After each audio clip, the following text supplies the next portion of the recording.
Praise the Lord. प्रभूच्या नावाला धन्यवाद देतो मी की देवबाप्पाने ही सुंदरशी वेळ दिलेली आहे की या वेळेमध्ये देवबाप आज तुमची भेट पुन्हा एकदा आत्म्याने आणि खरेपणाने घेण्यासाठी आपल्या सेवकाच्याद्वारे या ठिकाणी आलेला आहे. म्हणून आपण भक्तीची सुरुवात प्रार्थनेने करूया. डोळे बंद करूया आपण. स्वर्गीय बापा, तुझ्या नावाला धन्यवाद देतो, तुझ्या नावाला उंचावतो. मान, महिमा, गौरव, सन्मान, स्तुती सर्व माझ्या बापा मी तुझ्या पवित्र नावाला देतो. तुझा जय जयकार करतो, तुला उंचावितो, तुला स्तवितो माझ्या बापा.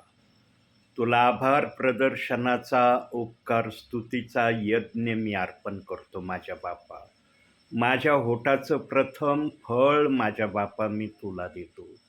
स्वर्गीच्या देवा, तू खरोखर खूप चांगला, सुंदर, मनाला आमच्या प्रसन्नता देणारा तू देव आहे माझ्या बापा. स्वर्गीच्या देवा, जे तुझ्यामध्ये राहतात ना माझ्या बापा, त्यांच्यावर जगी कोणतंही संकट आलं तरी तुझा आत्मा त्यांना धीर देत राहतो. ते आलेलं संकट निघून जाणार आहे, आलेलं संकट असंच राहणार नाही.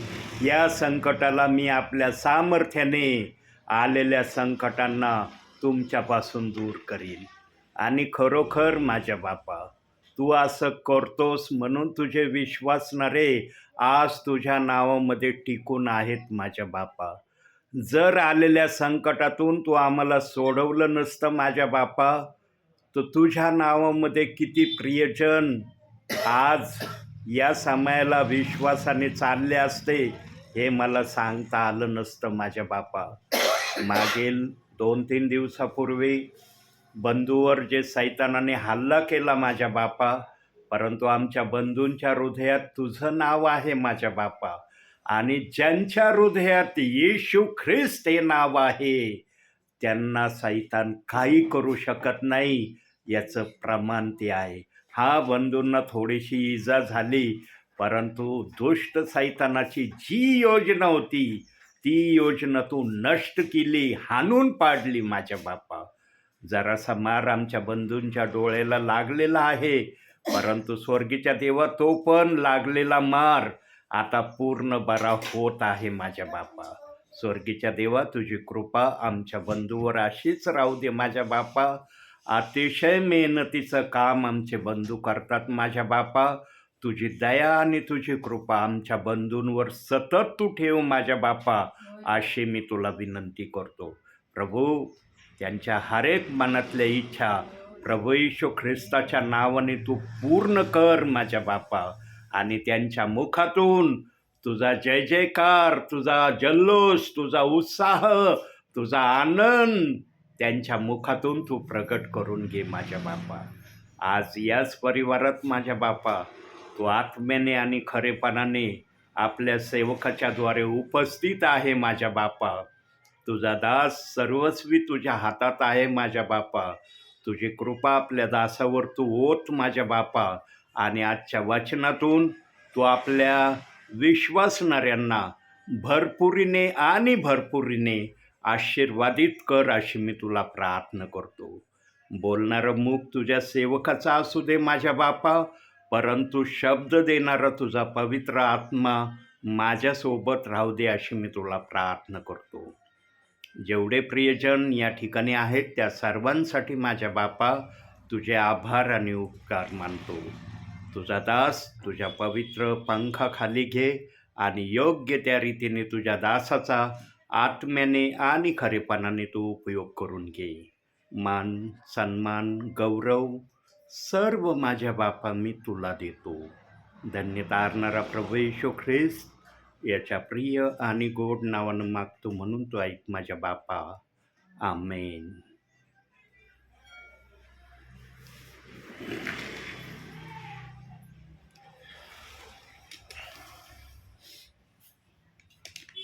प्रियांनो, मनुष्याच्या जीवनामध्ये वेगवेगळ्या प्रकारे वेगवेगळ्या मार्गाने नाना प्रकारच्या त्याला गोष्टीला सामोरं जायचं आहे. मग त्या कसल्याही गोष्टी असू द्या, लहान असू द्या, मोठ्या असू द्या, कशाही स्वरूपाच्या त्या गोष्टी असू द्या, मनुष्याला त्याचा सामना करावा लागणार आहे.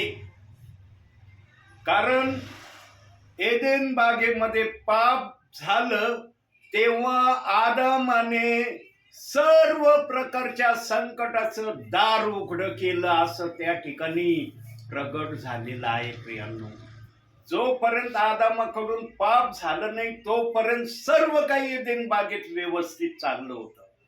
कुठल्या प्रकारची कुठली प्रॉब्लेम एदेन बागेमध्ये नव्हती. एदेन बाग एकदम स्वच्छ आणि पवित्र आदाम पाप करण्या अगोदर होती. परंतु जसं आदामाने आज्ञाभंगाचं पाप केलं तेव्हा आदामाने आपल्या त्या कृतीतून बोलून तर दाखवलं नाही आदामाने, परंतु कृतीच्या माध्यमातून परमेश्वराला त्याने हे प्रगट केलं की तू जे आम्हाला सुखा समाधानाने राहण्यासाठी निर्माण केलं ना, आम्हाला सुखा समाधानाने राहण्यामध्ये मजा वाटत नाही. आम्हाला प्रॉब्लेमीमध्ये, अडचणीमध्ये, त्रासामध्ये, छळामध्ये, संकटामध्ये, नानाविध गोष्टीमध्ये आम्हाला जाण्याची इच्छा आहे. म्हणून तू सांगितलं होतं मला की बागेतल्या सर्व झाडांचं फळ खा, पण मध्यभागी असलेल्या झाडाजवळ जाऊ नको, त्याला शिवू नको, त्याचं फळ खाऊ नको. पण मी तिथं गेलो नाही, डायरेक्ट फळ घेऊन मी खाल्लंय. आणि जेव्हा फळ खाल्लं तेव्हा परमेश्वराने आपला क्रोध आदामावर, हवेवर, सैतानावर प्रगट केला. त्या अगोदर परमेश्वराने पण आपला कुठलाही क्रोध प्रगट केला नाही असं वचन आम्हाला सांगतं. प्रियांनो, आदामाने ज्या गोष्टी केल्या ना त्या सर्व आमच्या जीवनामध्ये त्रासदायक गोष्टी केल्या. त्याचं छोटंसं फळ खाणं, एक घासाचं फळ खाणं हे आमच्यासाठी किती भारी चाललं आहे याचा आम्ही अनुभव घेतलाय. प्रियांनो, काही जणांना तर छळातून मारावं लागलं. प्रगटीकरणाच्या 5व्या अध्यायाच्या 15व्या वचनापासून खाली जर वाचलं तर तिथं असं लिहिलंय की आम्ही तुझ्यासाठी छळ सहन केला, आम्ही तुझ्यासाठी आपले प्राण दिले, आम्ही तुझ्यासाठी एवढं मोठं कार्य सहन केलं, याचा बदला तू कधी घेशील. तेव्हा प्रभूंनी पण त्या ठिकाणी आपल्या शब्दाने त्यांना उत्तर दिलेलं आहे की थोड्या वेळ तुम्ही शांत राहा, हे पांढरे धागा घाला, कारण तुमच्यासारख्या अजून काही पुष्कळ जणांवर या गोष्टी होणार आहेत. प्रियांनो, वचनामध्ये जे सांगितलंय त्या गोष्टी आजच्या समयाला पृथ्वीवर कुठं ना कुठं एखाद्या तरी ठिकाणी या गोष्टी या वचनाप्रमाणे प्रक्रिया होत आहे. किंवा छळ त्याचे विश्वासणारे, त्याचे सेवक सहन करत आहेत. प्रियांनो, आदामाने फळ खाल्लं नसतं तर या गोष्टी या जगामध्ये आल्याच नसत्या. कदाचित देव बाप्पाला 2000 वर्षापर्यंत या पृथ्वीवर राहायची गरजही भासली नसती. तो एक दिवस म्हणजे 1000 वर्षासाठी आला होता. एक दिवस म्हणजे 1000 वर्ष. आता 2026 वर्ष चाललंय. म्हणजे 1026 वर्ष देव बाप्पाला मायनस करावे लागले असते. आम्ही या 1000 वर्षामध्ये आलो असतो का? कदाचित आमचं येणं झालं नसतं. परंतु जे त्या समयात आले असतील ते प्रियजन धन्य असते. परंतु आदामाने क्षुल्लकशी प्रभू विरुद्ध आज्ञाभंगाचं गोष्ट केली. त्याचा दुष्परिणाम इतका भयंकर आदामापासूनच त्याला सहन करावा लागला. परमेश्वर त्याला म्हणाला, तुला आयती भाकर भेटत होतं, आयतं सगळं भेटत होतं, तुला त्रास होऊ नये म्हणून कुठल्या त्रासदायक गोष्टी तुझ्या बरोबर मी केल्या नाही, पण आता तुला आरामाची भाकर खायला मिळणार नाही. निढळाच्या घामाची भाकर तुला खावा लागणार आहे. आणि बघा, आज मनुष्य निरनिराळे कष्ट करतोय का नाही पैसे मिळवण्यासाठी? कोणाला म्हणता येईल का की मी पैसे मिळवण्यासाठी कुठल्या प्रकारचं कष्ट करत नाही, बसल्या जागेवर मला पैसे भेटतात? येतंय का म्हणता कोणाला? मग काम तुमचं कोणतंही असू द्या, कसंही काम असू द्या, पण ते काम तुम्हाला केल्याशिवाय पैशाला पाहता येत नाही. बघा, आदामाच्या क्षुल्लक आज्ञाभंगाच्या पापाचा दुष्परिणाम काय झालेला आहे. म्हणून प्रियांनो, जेव्हा आम्ही वचनाकडे येतो तेव्हा वचन आम्हाला धीर देणार आहे. पण वचनामध्ये पण काही वचन अशी देव बाप्पांनी ठेवले आहेत प्रियांनो, की त्या वचनाचा अर्थ पवित्र आत्म्याशिवाय कोणाला सांगणं शक्य होत नाही. आणि ज्यांना पवित्र आत्मा नसतो, मग ते वचन ज्या प्रकारे असतं ना, त्या वचनाला वाचून त्या वचनाप्रमाणे बोलण्याची ते प्रक्रिया करतात. प्रियांनो, देव बाप्पाने चांगलं आणि वाईट, जर चांगलं असलं कोणाचं तर ते वाईट होईल का? येईल का म्हणता? चांगलं ज्याच्याजवळ आहे त्याच्याजवळ वाईट आहे म्हणून, किंवा ज्याच्याजवळ वाईट आहे त्याला म्हणता येईल का माझ्याजवळ चांगलं आहे?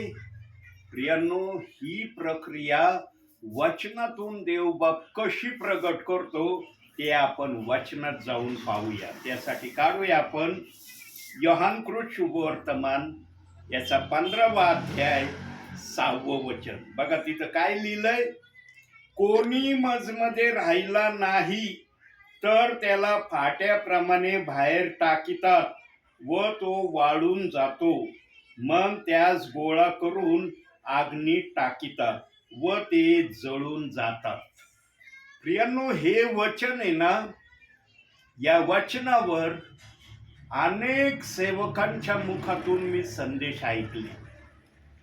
ट्रिनिटीची सेवा करत असताना मी पण या वचनातून कशा प्रकारे बोललो, पण योग्य त्या तऱ्हेने मी या वचनातून बोललो नसेल याची मी खात्रीपूर्वक शाश्वती तुम्हाला देतो.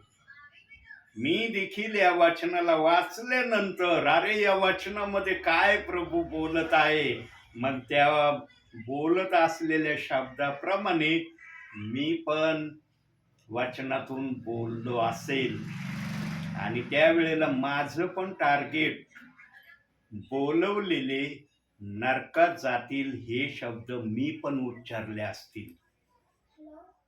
खात्रीपूर्वक मी या शब्दाचं उच्चारण केलं असेल, कारण ट्रिनिटीच्या सेवेमध्ये मी सुद्धा बोलवलेले लोक नरकामध्ये जाणार आहेत हे वाक्य अनेक ठिकाणी बोललेलो आहे. प्रियांनो, आम्ही वचन वाचतो, पण त्या वचनाला पवित्र आत्म्याने प्रगट केलं पाहिजे. आमच्या बुद्धीने कधीही पवित्र आत्म्याचं वचन प्रगट केलं जाऊ शकत नाही. आता पहिला शब्द काय आलाय?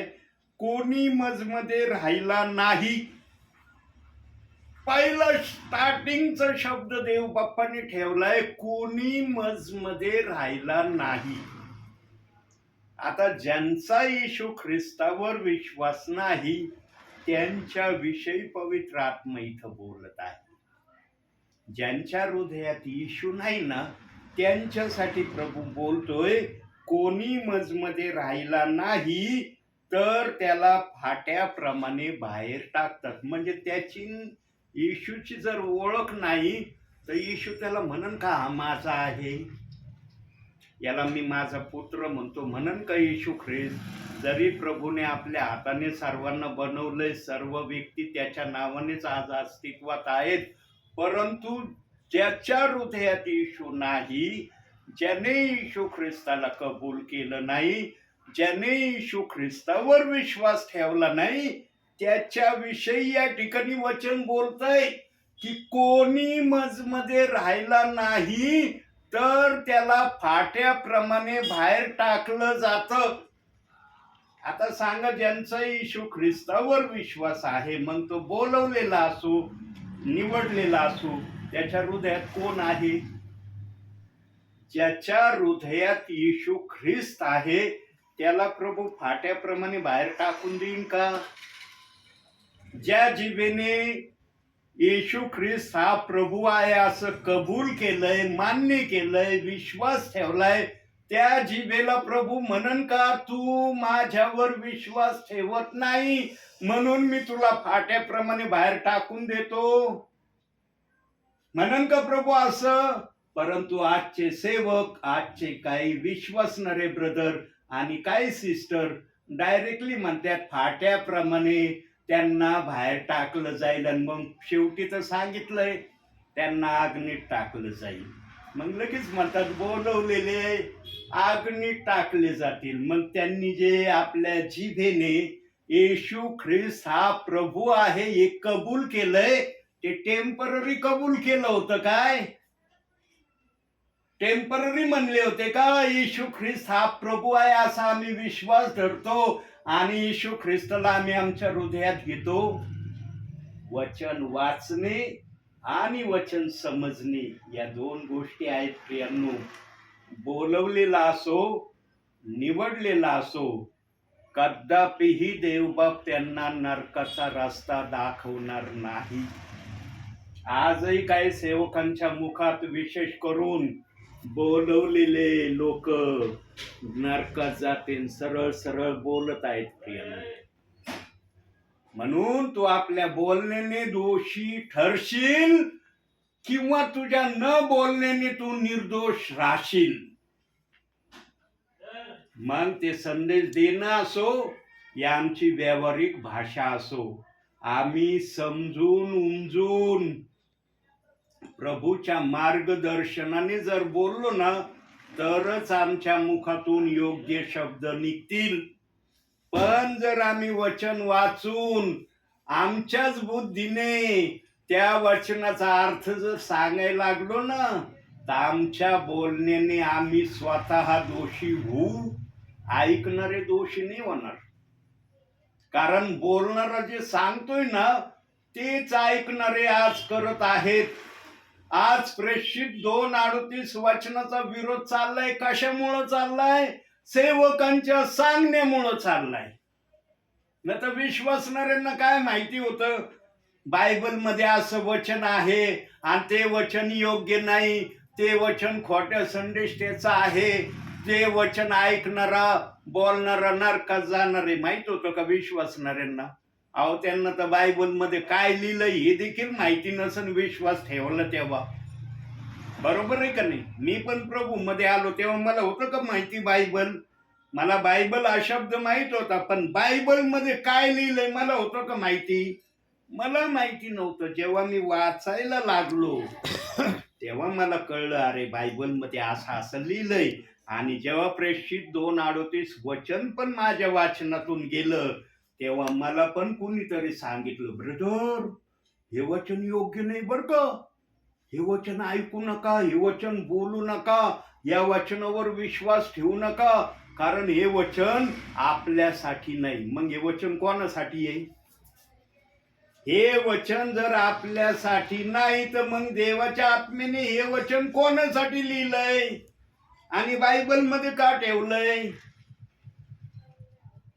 प्रियांनो, जो कोणी प्रेषित 2:38 वचनाच्या विरोधात गलत रीतीने सांगतोय ना इतका तो देवाच्या नजरेमध्ये स्वतःला खालच्या पातळीत घेऊन चाललाय ना, त्याला आता समजत नाही. परंतु प्रभूच्या दरबारात गेल्यावर प्रभू त्याला आठवण करून देईन. जितक्यांदा तू या वचनाविषयी माझ्या विश्वासणाऱ्यांना किंवा सेवकांना या वचनाच्या विरोधात तू बोललस ना, जरा एक वेळेस पिक्चर बघ. कशाचा जरी पिक्चर प्रभूंनी नाही ना दाखवला, पण प्रेषित 2:38 वचनाचा ज्यांनी ज्यांनी अपमान केला, निंदा केली, त्या वचनाच्या विरोधात बोलले, त्यांचा पिक्चर तर देव बाप नक्कीच दाखवेल. बाकीचा पिक्चर जरी दाखवला नाही ना प्रभूंनी, हरकत नाही, पण प्रेषित 2:38 वचनाच्या विरोधात ज्यांनी ज्यांनी या वचनाचा घोर अपमान केला, या वचनाला अपमानित करण्याचा सतत प्रयत्न केला, त्यांचा पिक्चर ओपन होईल. आणि मग प्रभू म्हणून पाय पिक्चर, या पिक्चराप्रमाणे तुझा आता न्याय कसा करू मी वचनात सांगितलं होतं, माझे सेवक घरोघरी जाऊन सांगत होते.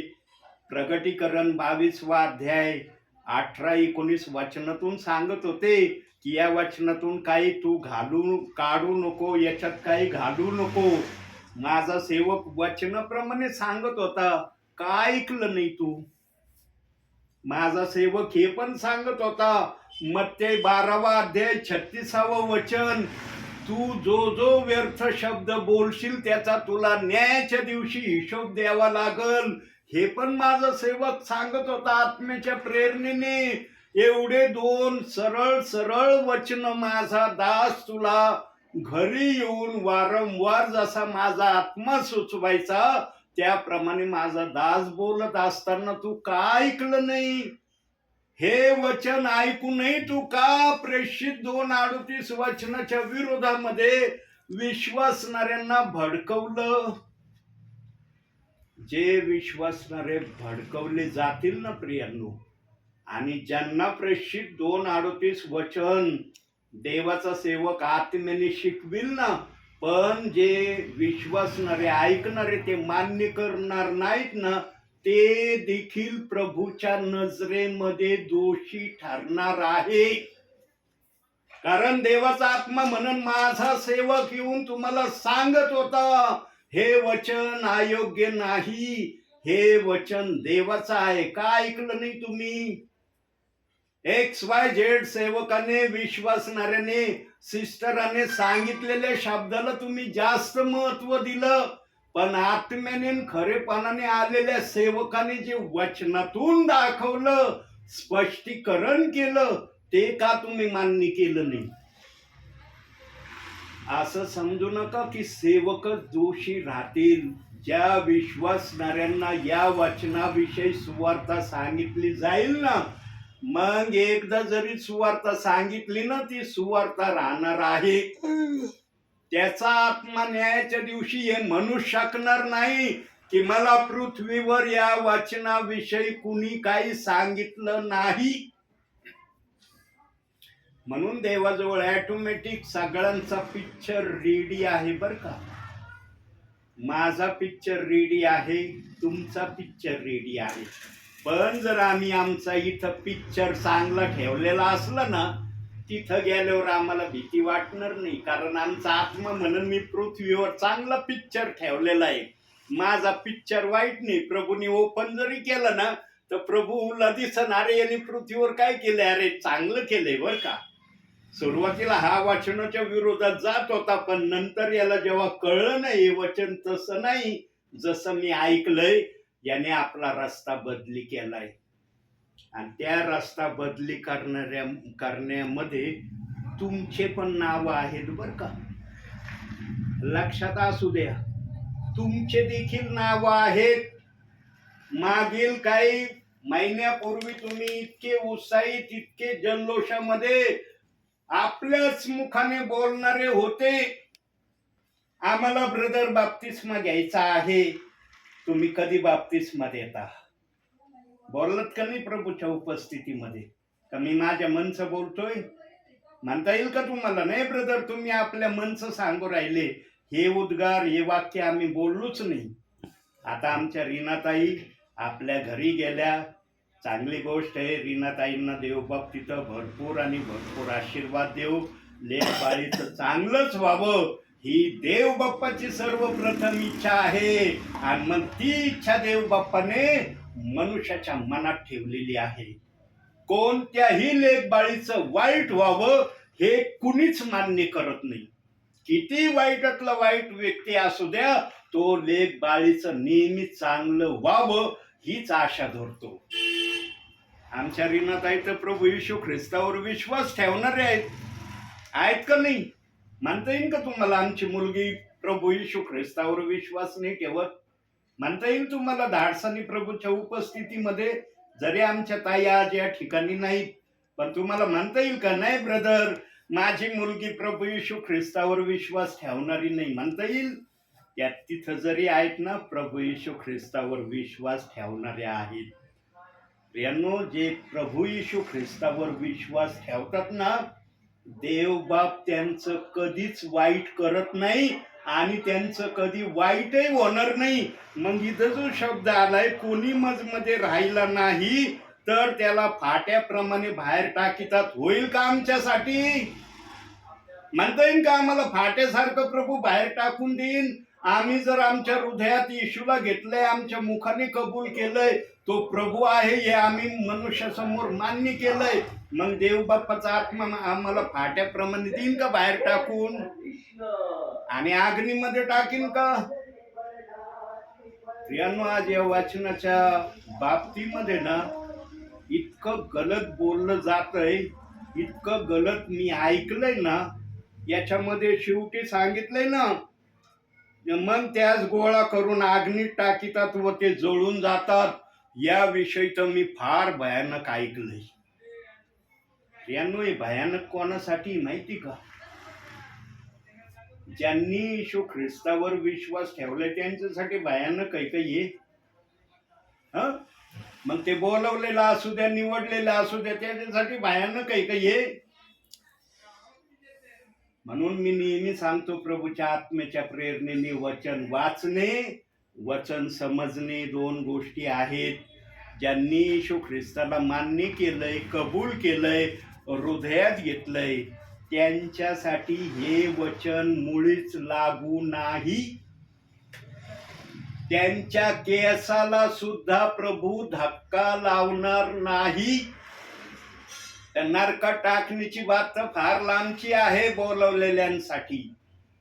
आज खुलेआम सेवक बोलतात बोलवलेला नरकात जाणार. यार प्रूफ काय? मुखाने बोलण्याला अर्थ नाही, प्रूफ दाखवावा लागन की खरंच बोलवलेला नरकात टाकला जाणार आहे. बोलवलेला देखील नरकात टाकला जाणार नाही. पण जर बोलवलेल्या व्यक्तीने वचनाप्रमाणे देवासमोर आचरण केलेलं नसलं ना, तर त्याला स्वर्गात पण घेतलं जाणार नाही. आणि बायबलनी सक्त ऑर्डर ताकीद दिलेली आहे, माझ्या पवित्र शास्त्रातल्या कोणत्याही वचनाला, कोणत्याही शब्दाला तुम्ही दोष लावू नका. जर कोणी वचनाला दोष लावतोय, शब्दाला दोष लावतोय, त्यांनी समजून घ्यावं की मी देवाचं वचन पाळतोय किंवा नाही. इथं मिळमिळीत आणि चिळचिळीत भाषा नाही. आर या पार, ऐकलं तर स्वर्ग बघा, नाही ऐकलं तर स्वर्गाच्या बाहेर राहा. पण सेवक त्याच्या पुढचं बोलते, डायरेक्ट नरकाचा रस्ता दाखविते. बोलवलेलं नरकात जाईल, नाही जाणार. हे पवित्र शास्त्र साक्षीला धरून सांगतो, बोलवलेला नरकात जाणार नाही, कदापि जाणार नाही. अहो, आमचा देव जर अन्यायी नाही ना, तर तो अन्यायी नाही हे सिद्ध करून दाखवतो. तो नुसता बोलत नाही. तो जर दयाळू कृपाळू आहे ना, तर तो तसं त्याचं वागणं दाखवतो सिद्ध करून. पण जो तो मंद क्रोध आहे ना, तर त्याच्या वचनाला दोष लावणाऱ्यांना तो कधी स्वर्गात घेत नाही. ते किती म्हणले ना, मी स्वर्गात जाईन, मी फार पृथ्वीवर असं केलंय, तसं केलंय, वगैरे वगैरे केलंय. प्रभू म्हणशील वचनाला दोष लावला का? लावला ना, तुला स्वर्गात येता येणार नाही. तू किती म्हणला मी स्वर्गाचा आहे, नाही तू स्वर्गाचा. माझ्या पवित्र आत्मेच्या वचनाला तू दोष लावलास. देवाने तावून सलाखून हे वचन आमच्या हातात दिले, असेच दिले नाही उठून सुटून. देव बाप्पाच्या आत्म्याने हे झोपेत लिहिलेलं नाही बरं का, पूर्णपणे प्रकाशन पाहून हे लिहिलंय. आणि आमच्या देव बाप्पाच्या आत्म्याला प्रेषित 2:38 वचनाचं जे प्रकाशन दिसलं ना, ते प्रकाशन चांगलं दिसलेलं नाही. पवित्र आत्म्याला त्याच ठिकाणी दिसलेलं आहे, पण पवित्र आत्म्याने याच वचनामध्ये सर्व प्रकारचे आशीर्वाद ठेवलेत, म्हणून ते वचन बायबलमध्ये आहे. काही जण तर मला माझ्या सेवेमध्ये इथपर्यंत बोलणारे सापडे, रुधोर बायबलमध्ये प्रेषित 2:38 वचन नसतं ना, सगळं व्यवस्थित झालं असतं. पण ते वचन बायबलमध्ये आहे ना, त्याच्यामुळं फार निरनिराळ्या तऱ्हेचे प्रश्न उभे झाले. अरे तुम्ही होते काय लिहिणारे त्या ठिकाणी? तुम्ही होते त्या ठिकाणी. पवित्र आत्म्याशिवाय वचन लिहित असताना कुणी नव्हतं पवित्र आत्म्याजवळ. पवित्र आत्म्याने तपासून हर एक वचन बायबलमध्ये लिहिलंय. तुम्हाला नाही समजत म्हणून देवबाप म्हणून का हे वचन अयोग्य आहे? देवबाप्पाचा आत्मा तुमच्या बुद्धीवर चलन का? आत्म्याचं वचन आहे ते मान्यच करावं लागेल तुम्हाला. तुमच्या बुद्धीला ना तुम्हाला सांभाळून घ्यावं लागेल. हे बुद्धी, वचनाला दोष लावतेस ना, लावणं बंद कर. ते देवाचं वचन आहे, पवित्र आत्म्याचं वचन आहे. तुला काय अधिकार आहे त्या वचनाला दोष लावायचा? बोलतोय का कुणी आपल्याला बुद्धीला असं आज? अहो, एकाने जरी आपल्या बुद्धीला असं बोललं ना, या वचनाची निंदा होणं लगेच थांबणार आहे. पण कुणीतरी काहीतरी गलत सांगून गेलं ना, सगळ्यांनी ते गलतच घेऊन चाललेत. नाही ना, मागच्यांनी सांगितलं, मागच्यांना काय अनुभव आला म्हणून त्यांनी बोलले ना. तुम्हाला काय अनुभव आलाय? मागचे बोलून गेले, तुम्हाला काय अनुभव आलाय? तुम्ही जर आज त्या वचनाच्या विरोधात बोलता, तुम्हाला काय अनुभव आलाय की हे वचन योग्य नाही म्हणून? कुणीतरी सांगितलं तेच घेऊन चाललात का नाही तुम्ही? तुमच्या मनाने काय ठराव केलाय का?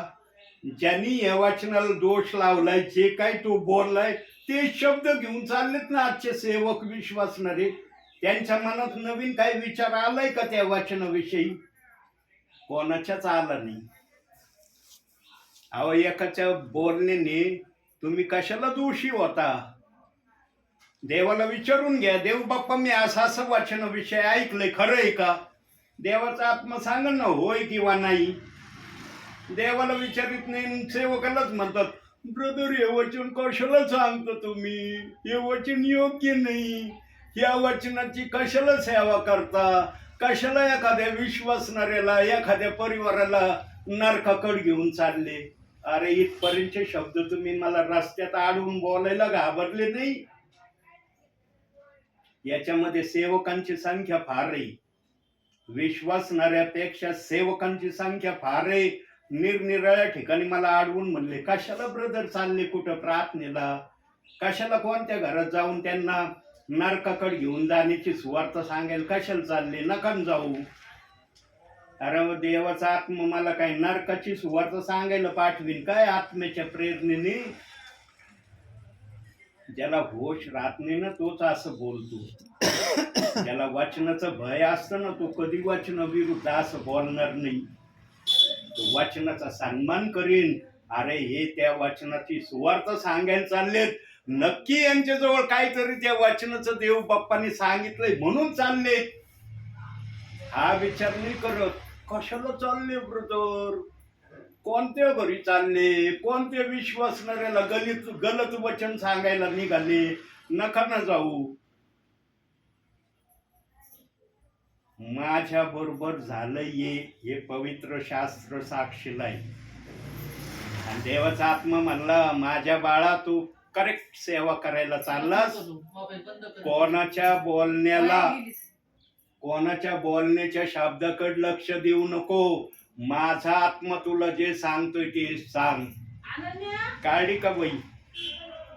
काढी वही मी? माझ्याजवळ वही नाही असं नाही. हे बघा वही,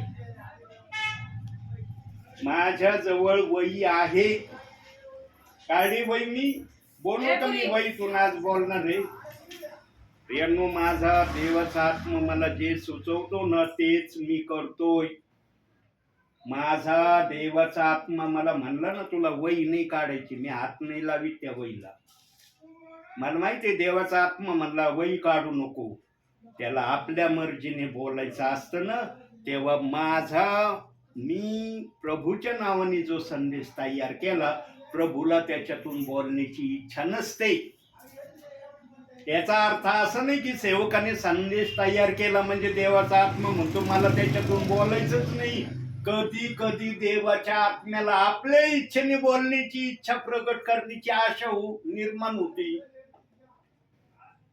प्रियांनो, जगामध्ये सर्वांच्या आशा फेल होतील, देवाच्या आत्म्याची आशा कधी फेल होणार नाही. त्याची हर एक मनाची इच्छा सेवकाच्या द्वारे, सिस्टरांच्या द्वारे, ब्रदरांच्या द्वारे पूर्ण होणार.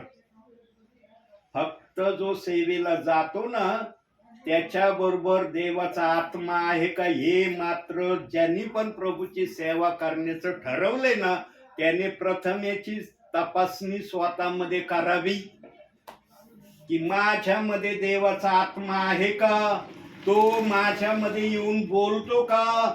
जर तो बोलत असला ना तुमच्या सेवेला कोणीही अडवू शकणार नाही, आणि कुणी अडवायला आलं तर देव बाप त्या अडवणाऱ्याला योग्य त्या प्रकारे आपल्या मार्गातून बाजूला करीन. ज्याच्याजवळ देवाचा आत्मा नसतो ना प्रियांनो, मग त्याचं बोलणं वेगळ्याच तऱ्हेचं असतं. ज्याच्याजवळ आत्मा आहे ना त्याच्याजवळ लीनता आहे, नम्रता आहे आणि दीनता आहे. पवित्र आत्मा उद्धटणे बोलता कधी, पवित्र आत्मा चॅलेंज नाही करत कधी. कारण पवित्र आत्म्याला माहिती माझ्या पुढं कुणीच जाऊ शकत नाही. आणि कुणी जर पवित्र आत्म्याच्या पुढे जाण्याचा प्रयत्न केला ना, हे ना फक्त प्रभूच्या हातामध्ये. याची दोरी ना प्रभूच्या हाताशिवाय कोणामध्ये नाही बर का, लक्षात ठेवा. म्हणून आम्ही साक्ष ऐकलं, अहो मेलेली व्यक्ती उठली. कस काय उठली? मेलेली व्यक्ती पुरायला कब्रस्थानामध्ये नेलंय, त्यांना कबरेमध्ये टाकायचं तर मेलेली व्यक्ती उठून बसली. ऐकलं का नाही आम्ही साक्षी? ऐक नाही, मोबाईल वरून आले का नाही आम्हाला अशा काही साक्षी? प्रियांनो, देवबाप काहीही करू शकतो. तो मेलेल्या व्यक्तीला पण उठवू शकतो. का उठवतो? काय कारण आहे? मेलेली व्यक्ती कबरेमध्ये टाकण्या अगोदर देवबाप त्याला उठवितो. का उठवितो? काय कारण आहे? देवबापाला त्या व्यक्तीला उठवण्या माग काय निरोप आम्हाला कळवायचा आहे? काय सांगायचंय देवबापाला यातून? देवबापाला एवढंच सांगायचं आहे, मी काही करायला समर्थ आहे. असंभवला संभव, संभवला असंभव करणारा मी आहे. आणि ज्या देवामध्ये एवढा पावर आहे त्या देवाच्या वचनाला जर कोणी दोष लावतोय तर विचार करा. मग विचार करा तुम्हीच. जर तुम्ही वचनाला दोष लावता तर विचार करा. प्रियांनो, दोषी राहू नका. देवाने तुम्हाला दोषी राहण्यासाठी आपल्या नावात घेतलेलं नाही. तुम्ही निर्दोषी राहावं म्हणून घेतलंय. म्हणून तो म्हणला तुम्ही मला निवडले नाही तर मी तुम्हाला निवडले आहे. कशासाठी? वचनाला दोष लावण्यासाठी निवडलंय का? आज जो तू म्हणतो मी निवडलेला आहे, वचनाला दोष लावून निवडलेला होशील का तू? म्हणता येईल का वचनाला दोष लावून तू निवडलेला आहे? पण आज खुलेआम बोलतेत ना मी निवडलेला आहे. अहो, तुमच्या बोलण्याला काय किंमत आहे? त्यांनी बोललं पाहिजे तू निवडलेला आहे, तर त्या शब्दामध्ये पावर आहे. तुमच्या तोंडातल्या शब्दाला काय पावर आहे? तुम्ही तो स्वतःच्या बचावासाठी नेहमी निवडलेलंच म्हणणार. तुम्ही काय म्हणणार मी बोलवलेला आहे? म्हणून वचन आलं, काय वचन आलं? कोणी मजमध्ये राहिला नाही तर त्याला फाट्याप्रमाणे बाहेर टाकीतात. पुढं काय मग त्या वचनाचं? व तो वाळून जातो. आता ज्याच्या हृदयात येशू ख्रिस्त नाही त्याच्याजवळ काय असणार आहे? कोणती गोष्ट असणार आहे त्याच्याजवळ? ज्याच्या हृदयात येशू ख्रिस्त नाही काय असणार आहे त्याच्याजवळ? म्हणून पुढं शब्द दिलाय, तो वाळून जातो, मग त्यास गोळा करून अग्नीत टाकीतात व ते जळून जातात. हे बोलवलेल्या निवडलेल्यांसाठी का? देव बाप करीन का? बोलवलेल्यांना टाकीन का या वचनाप्रमाणे? अग्नीमध्ये टाकीन का? कदापि टाकणार नाही. पण आज बोललं जात आहे, बोलवलेला नरकात जाईल. कस काय जाईल? वचनात कुठं लिहिलंच नाही देव बाप्पाने बोलवलेला नरकात जाणार आहे. दाखवा या बायबल मध्ये कुठं वचन आहे का? आहे का एखादा शब्द तुमच्या वाचनात आला का बोलवलेला नरकात जाणार नाही? पण हे वचन जेव्हा संदेशामध्ये येतं ना, ब्रदरांच्या, सिस्टरांच्या किंवा सेवकांच्या, लगेच सेवकाला, ब्रदरला, सिस्टरला एकाच विश्वासणाऱ्याची आठवण होती, बोलवलेला नरकात जाणार आहे. कस काय जाईल? कस काय जाईल? तुमच्या बोलण्याप्रमाणे जाणार आहे का नरकात? ज्या जिभेने एकदा येशू ख्रिस्त हा प्रभू आहे ना, त्याची नरकापासून देव बाप्पाने कायमची सुटका केलेली आहे. कुठपर्यंत सुटका केली? जोपर्यंत तो प्रभूला सोडून देत नाही तोपर्यंत. त्याने प्रभूला सोडून दिलं ना, मग त्याच्यात तिथे वचन लागू. अहो, ज्याच्या हृदयात येशूच राहिलं नाही, हृदयात येशूच राहिलं नाही, त्याचं जाणं होईल का स्वर्गात? होईल का जाणं स्वर्गात? म्हणून वचन वाचणे, वचन समजणे या दोन गोष्टी आहेत प्रियांनो. तुम्ही कदापिही नरकात जाणार नाही. पण तुम्हाला स्वर्गात जर येण्याची आशा असली तर तुम्हाला बायबलच्या कोणत्याही वचनाला दोष लावण्याचा अधिकार नाही. तुम्ही जर वचनाला दोष लावला तर तुम्ही स्वतःहून देवाला सांगत आहात, मला स्वर्गात यायचं नाही, मला स्वर्गात येण्याची इच्छा नाही, स्वर्गाव्यतिरिक्त मला कुठेही तू ठेव, तिथं मी जायला तयार आहे. म्हणून प्रगटीकरण 11वा अध्याय 2रं वचन तिथं सांगण्यात आलंय, मंदिराबाहेरचं अंगण सोड, त्याचं माप घेऊ नको, त्या ठिकाणी आशा विश्वासणाऱ्यांना मी ठेवणार आहे. देवाचं वचन आहे ते, तुमचं नाही.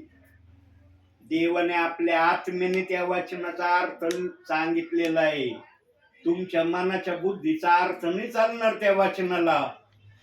आत्मा जे सांगतो तेच खरं आहे. तुमची बुद्धी काही सांगत असली ना, आत्म्याला ते मान्य नाही. तुम्ही किती पण त्याला लोणी लावून, तूप लावून, काही लावून सांगा, काय उपयोग नाही. आत्मा रोख आणि ठोक भाषा बोलतो. ऐकशील माझ्या बरोबर राहशील, नाही ऐकशील माझ्यापासून तुला दूर मी ठेवीन, पण तुला मी नरकात टाकणार नाही. फार धन्य तुमचे कान आहेत प्रियांनो, इतक्या गोड गोष्टी पवित्र आत्म्याच्या तुम्ही ऐकत आहात. मागील काही दिवसामध्ये काय जल्लोष, काय उत्साह तुमच्यामध्ये होता, पण तुमचा तो उत्साह, जल्लोष कुठं मावळायला गेलाय मलाच माहिती नाही. देवाला माहित असेल, मला तर नाही माहिती. तो जल्लोष, तो उत्साह मावळू देऊ नका. जे शब्द त्या समयात बोलत होते ना, तुमच्या चेहऱ्यावर वेगळ्याच तऱ्हेचा आनंद मी बघत होतो. पण जेव्हापासून तो शब्द तुमच्या मनातून गेलाय ना, तुमच्या चेहऱ्यामध्ये ती उत्सुकता दिसली नाही देव बाप्पाच्या आत्म्याला मला पण. कारण जो वचनाच्या विरोधात जातो ना, देव बाप नाराज होतो. कुणाला जरी कळलं नाही ना, देव बाप्पाच्या आत्म्याला कळतं, अरे हे आनंदातून नाराजीकडे जाण्याचं यांना मान्य आहे. मग ते चेहऱ्यावरून लगेच दिसायला सुरुवात होते. उत्साही राहा, जल्लोषात राहा, कोणाच्या भाडकावगिरीमध्ये जाऊ नका. कोणी जर म्हणलं ना ते वचन योग्य नाही तर त्याचं मुळीच ऐकू नका. कोणी पण असू द्या, तो स्वतःला काही नाव देणारा असो, ऐकू नका त्याचं. देवाने कधीच मान्यता दिली नाही की माझ्या वचनाला तुम्ही दोष लावा. हाय का शब्द दाखवा बायबलमध्ये, माझ्या वचनाला दोष लाव, मी तुला काही करणार नाही. दाखवा वचन आहे बायबलमध्ये. जर बायबलमध्ये दिलं नाही तर तुम्ही जर करता तर विचार करा, तुम्ही कुठे तुम्ही देवाबरोबर आहात का? देव बाप त्यांना आपल्या बरोबर ठेवतो जे त्याच्या वचनाचा आदर सन्मान करतात. जे वचनाला दोष लावतात ना त्यांना प्रभूना तेवढा त्यांचा आदर सन्मान नाही करत. पण त्यांना टाकून पण देव बाप देत नाही. कारण देव बाप्पाने टाकून दिलं ना तर गरजणाऱ्या सिंहासारखा सैतान जो आहे ना लगेच गिळीन त्यांना. म्हणून देव बाप्पाचं वचन म्हणतं, या लहानातील एकाचाही नाश होऊ नये अशी माझ्या स्वर्गातील पित्याची इच्छा आहे. कोणाचा नाश हे देव बाप्पाला कधीच पाहवत नाही. का पाहवत नाही? कारण त्याने मुखाने येशू ख्रिस्त हा प्रभू आहे कबूल केलंय, म्हणून त्याचा नाश देव बाप्पाला मान्य नाही. पण वचनाला दोष लावतात ना, देव बाप ना खुश पण राहतो. कशाला दोष लावतात? काय दोष लावण्यासारखं ते वचन नाही? सांगा मला. काही दोष लावण्याचं नाही त्या वचनामध्ये.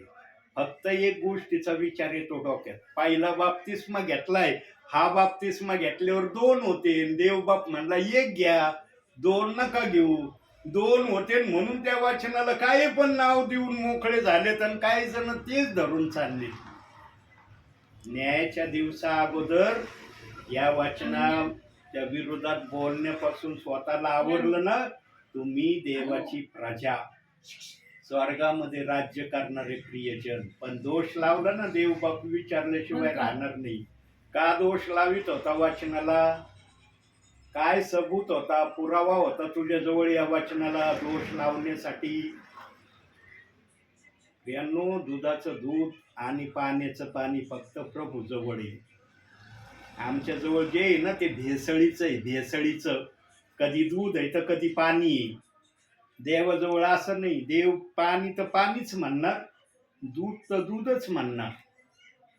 म्हणून देवाच्या नियंत्रणात राहा, देवाची आज्ञा माना आणि देवाच्या इच्छेप्रमाणे चाला. देव बाप तुम्हाला आशीर्वादित केल्याशिवाय राहणार नाही. म्हणून आजच्या छोट्याशा वचनातून देव बाप तुम्हाला आणि मला भरपूर आणि भरपूर आशीर्वाद देऊ. आमेन. अशोक पगारे फोन करते नाही सर.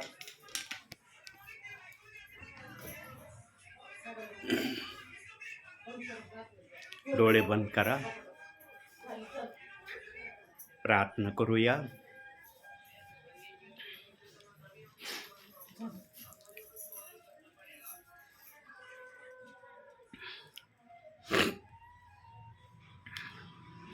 सर्वांनी डोळे बंद करा, कुणी डोळे उघडायचे नाही.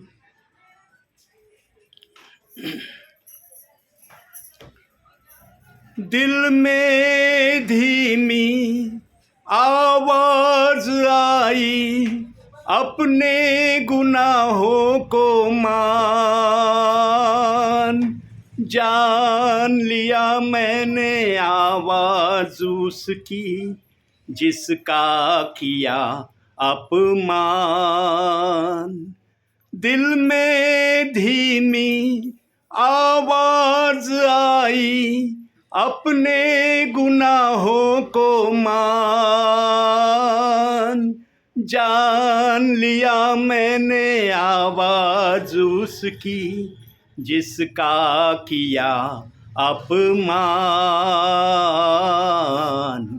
प्रार्थना में जो कुछ मांगा पूरा करो अरमान।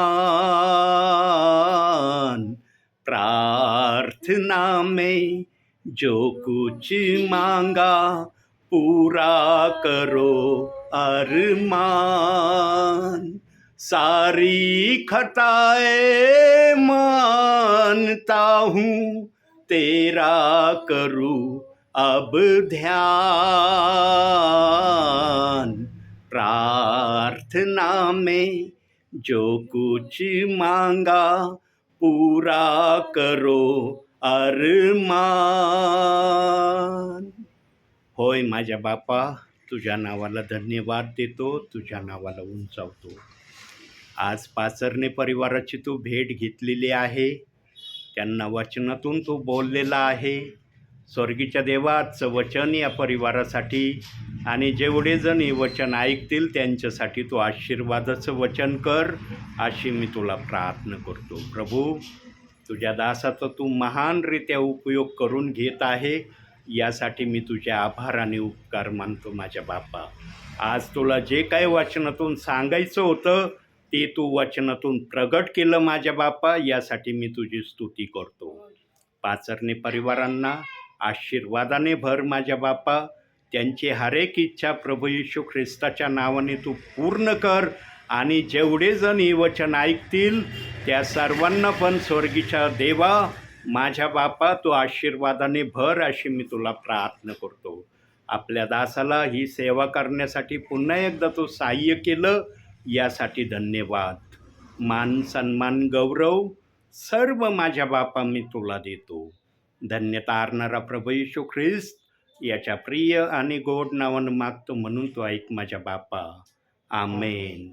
हे आमच्या स्वर्गातील बापा, तुझे नाव पवित्र मानले जाऊ, तुझे राज्य येऊ, जसे स्वर्गात तसे पृथ्वीवर, तुझ्या इच्छेप्रमाणे हो. आमची रोजची भाकर आज आम्हाला दे, आणि जसे आमचे कृष्ण तू आम्हा सोडले तसे तो आमचे कृष्ण आम्हा सोड.